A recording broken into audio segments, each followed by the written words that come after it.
So in the Scarlet Letter, Hester just got released from prison, and it seems like she's gone.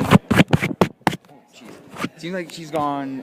Well, she's gone like a little crazy almost in a way, because like the second she stepped outside, she was like the first thing she saw was the sun, and then the first thing she thought was that she just doesn't like the sun because it like shows off her like Scarlet Letter too much, and then like later like the narrator talks about how like she's got like just this negative attitude where she thinks like just everything is just bad. Yeah. Like what are some examples of that?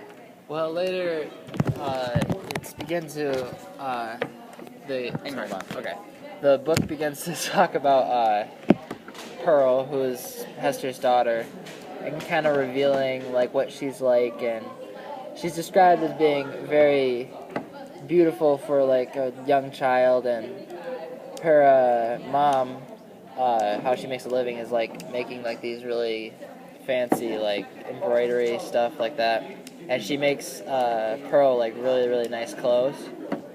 Well, aren't her own clothes like pretty bad? Though? Yeah, she kind of spoils her kid, I guess, in that way, and but she kind of views her kid as being like not her kid. Like she describes her as being like elfish or like devilish or like I don't know. It seems like she's a little bit out of it. Hester is like not very mentally stable at all, which is kind of understandable considering her circumstances. But yeah.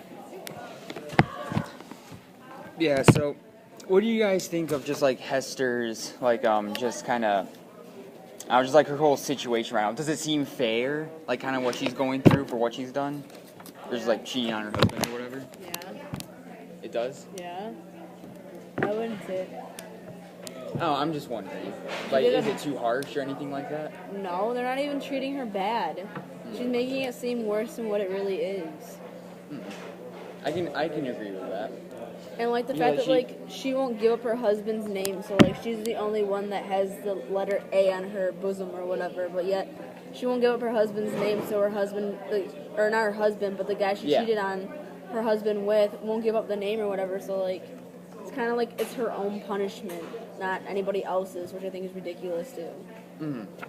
Yeah, it seems like she's just being kind of stubborn in all this, and that it's like like you said, it doesn't really seem like too much of a punishment. Hester just kind of seems to be like just kind of freaking out over nothing. I mean, like all she's done is just spend like a few days, or like how long did she spend in like a cell or prison or whatever? A few years? Yeah, Are you serious? I think so. I don't know. Oh, well, okay then. It might be less than that. Fair enough. All right, so it's a lot harder than I thought it was. It's also ridiculous, though, the fact that she gave up her husband's name. So, like, she doesn't realize that if she gave up the name, her consequences could be like less than what they are right now. Like, she wouldn't. Not only would she be getting the consequence, but the guy would be getting the consequence too. Yeah, it seems like she would want to have somebody with her, like when she's just in trouble or whatever, I guess. I think that sort of shows transcendence in a way, because she, I think she really obviously cares about this person to not give them up and to protect their identity. And while I kind of have a bad opinion about whoever that is, because they're obviously not standing next to her, it's pretty impressive that she is staying with the fact that she's not going to tell anybody who it is.